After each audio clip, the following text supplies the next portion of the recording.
Hello, traders. FX Pip Collector here. Today is Monday, September 16th, and this is my recap of the top five videos of the day. And the US dollar came in number one today, so we're going to do a quick recap on the 1 hour time frame. If you didn't see my full top down analysis from this morning, make sure you check out the video linked at the end of this video over here. So we had a big push up on the euro first thing this morning, but really all New York session has been completely sideways. Now, if this right here really is the end of an ABC correction, which it looks like it is, then this is going to keep on going up beyond the 78 and probably beyond the 100%.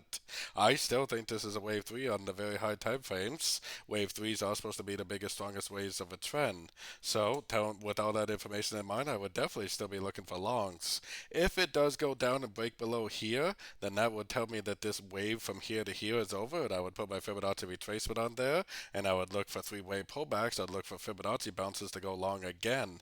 If it doesn't break below this low, then there's always a possibility that it could just keep on drifting up, maybe to the 78% and beyond, before we do see another significant pullback. So definitely pay attention to your structure, pay attention to your Fibonacci levels, and you should be trading in the right direction.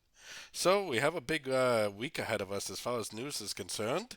Tomorrow is Tuesday, the 17th, and we got CPI for the CAD tomorrow. So the Canadian pairs are going to have a big day tomorrow. We also have retail sales, core and regular retail sales for the U.S., and then we have the big FOMC meeting on Wednesday, which I will be live streaming for that on YouTube. So definitely make sure to stop in and check that out.